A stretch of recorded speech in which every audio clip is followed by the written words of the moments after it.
ask you a question, and you count to 5 and put the question in your answer. All right. You know how to do that, right?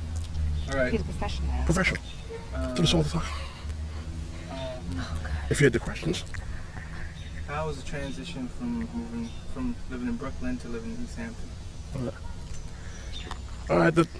Wait 5 seconds. And go on forever if you have to, because I need you to talk as much as possible. All right, cool.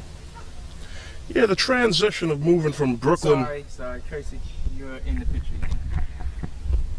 Can I do it like this, man? No, because I can see it. There's more room at the top where I can't see it than I need a chair then. You'll get one. Fine. I should. Oh, I could have backed that up. That's cool. Just the transition.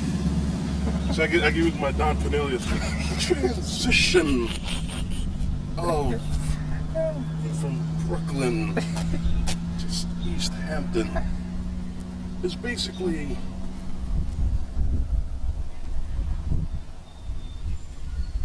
you do that later.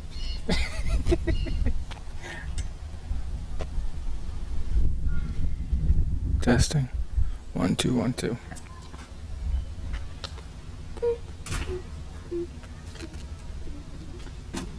Well, I can't get racist stuff.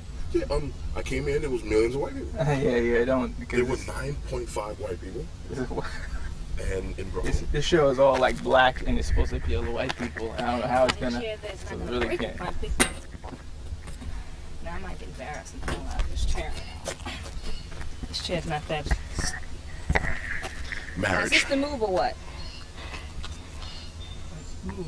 I don't see it. And can you hear me? Testing 1 2 1 2 1 2. You know, and talk kind of like this. Don't talk like this. Oh, all You're right. doing fine, but just in case you haven't, and you know, you want to. My Don Cornelius thing. All right, let me get this focus. That's right.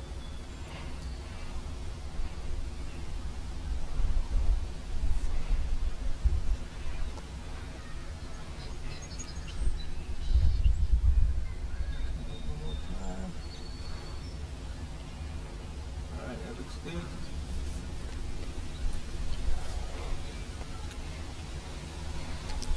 Might wait for this car to pass. Hope you don't want me to get into my political mode. Jason, you have to. Become like Chesimard. And don't move. You can sway back and forth on your feet. Alright. Alright, give me a suggestion. Testing 1 2 1 2 1 2. Buzz clip joint. Okay. Let's start with that first question. Well, the transition of moving from Brooklyn to East Hampton, I think hit me the first month I lived here. Obviously, because it's a smaller town, there's a little more of a boutique way of looking at things. Kind of freaked me out to be able to write checks to every store and walk out with their items. You know, I had to learn how to not to take advantage of that and go in there and buy a car and don't have the money to pay for it. Besides that, I think it reminds me of Brooklyn. I'm sorry. Tracy, your arm went down to the picture. You know. But you didn't have to stop, really. Oh, okay. But you have to start over now because... Thank you very much. that was good. Tracy, you really have to stop. Okay, I'm right here, right? I'm good here. And I'll remind you. All right, go ahead. I'll look at Wait, you. let me finish this focus. Sorry, dude. And they're gonna buck wild in there too. I know Carl was like, help me. I really should call Sharana and tell Sharana can move me. Okay, whenever you're ready. Same question. Yeah, the transition of moving from Brooklyn to East Hampton obviously was something I had to get used to, especially in the first month that I lived here. The whole boutique atmosphere around here, obviously because it's smaller towns, and you have to get used to certain things. You have to get used to everybody knowing each other. One high school, and everybody has some kind of history. I think I like that part of it, that everybody knows each other and everybody has one common goal, one common school, and one set of teachers and things like that. And Obviously, there's negatives with the positives. You know, it's a slower place, and obviously they're into the older standards of rules, and they don't like to try to change or negotiate in those rules, and sometimes that's good. You know, to me, living out here is almost like Brooklyn, because the part I lived in Brooklyn, East Flatbush, we kind of had a little community like this going on too. I like the fact that the black population here owns some serious land out here, and you know, obviously in the city, there's like what they said.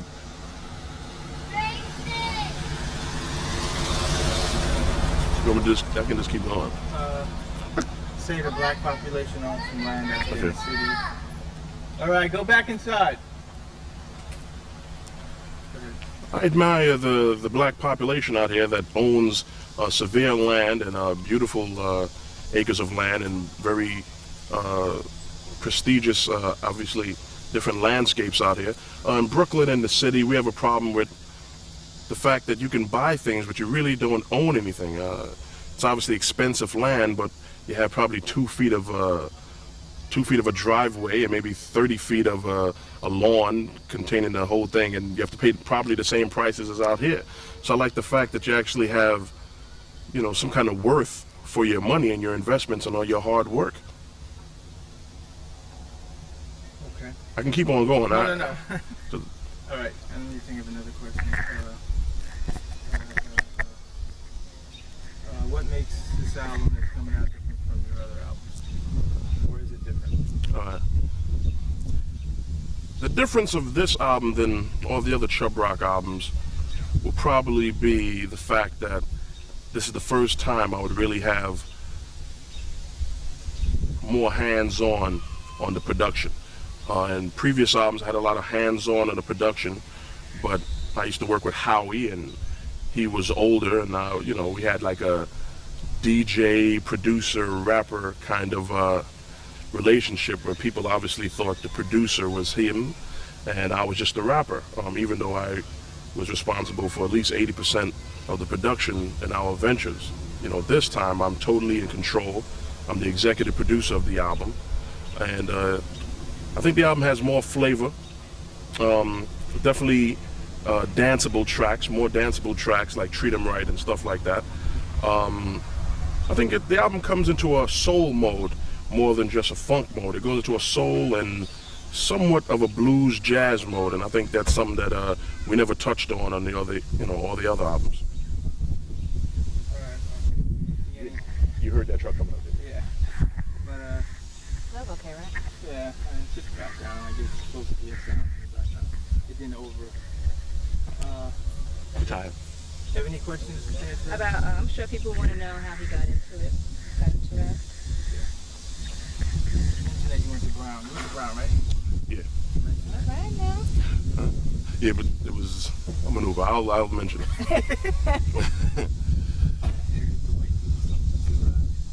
Relate to you. Oh, to relate to, yes, of course.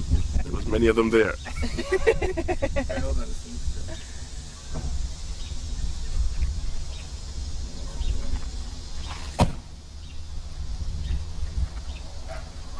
Dude. Alright, I'm sorry.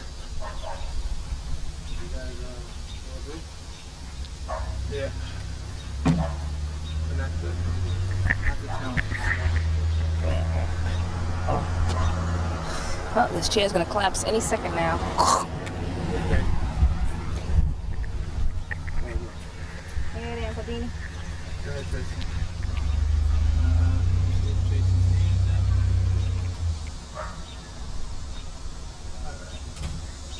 Yes, well, I got into rap differently than a lot of rap artists. I came in as a writer. I wasn't coming in to have my own image as, you know, coming out as Chubb Rock or anything. I was writing. My cousin Hitman Howie T, he was producing for Full Force and UTFO and The Real Roxanne, and I just came in as a writer, a way to make some side money. I can do it over. Yeah, do it over. The way I got into rap was different from other rappers. I came in as a writer. My cousin Hitman Howie T, he was producing for the Real Roxanne, Full Force, UTFO, and he brought me in to make some extra money, you know, for school. As a writer, I was just writing lyrics for people, and you know, I never really went into the studio with him or nothing. I would just write it, he would take it, and I'll get some money for it to help me attempt to pay for college.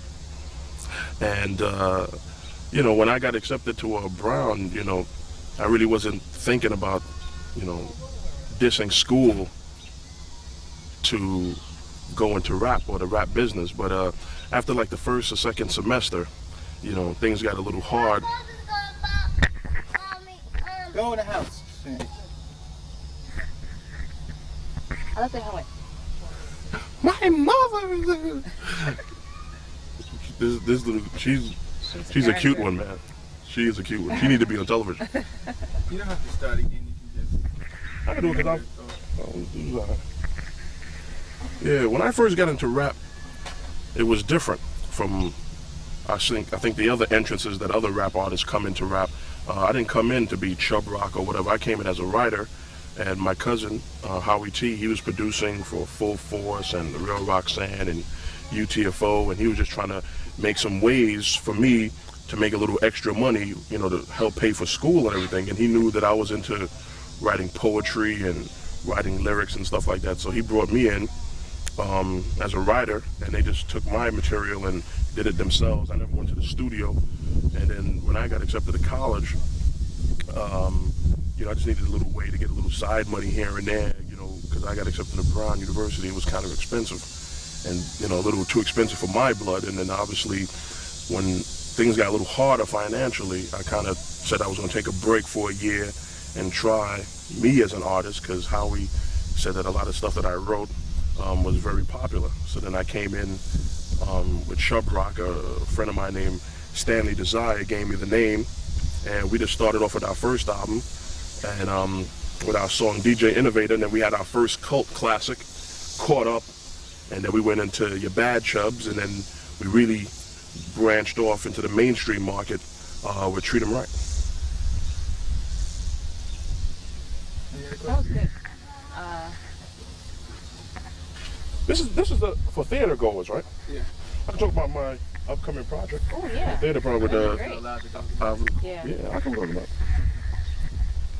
That would make it sound irrelevant to the show. To the show. Like, what the hell is this, a rap show? Alright, hold on, let me just make this focus here.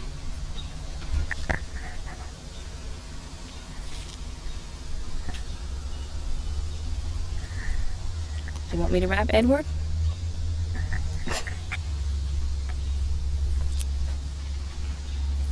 Okay. To me, rap has been the chameleon kind of art. It can change different forms. It can, obviously, it borrows from different facets of music, from jazz to funk to soul, R&B. And I'm doing an upcoming project right now with a man named Alvin Cooperman, and we're going to do the first rap musical to come to theater. It's based on street life, street stories, what's going on right now, Generation X. And we're going to make it obviously appeal to not just the theatrical crowd, but obviously the hip-hop crowd, Generation X, their parents, and so on.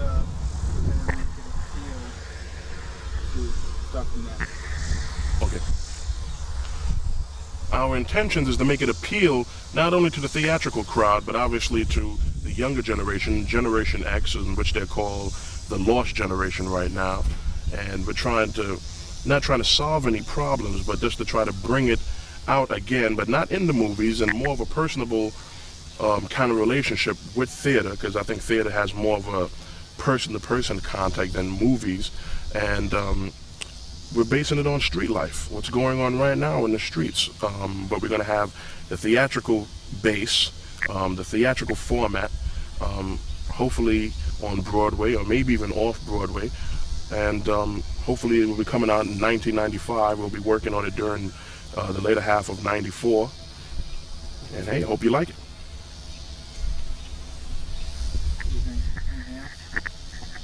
I mean, this is a clip that's going to be for what, maybe 10 minutes of the show? Not even 10 minutes. Oh, so you got more than No, enough. no, 10 minutes, I think. Oh. That's it, right? Thank you. Wait, I need to do one more thing. Sorry, Chris. One ID for the show.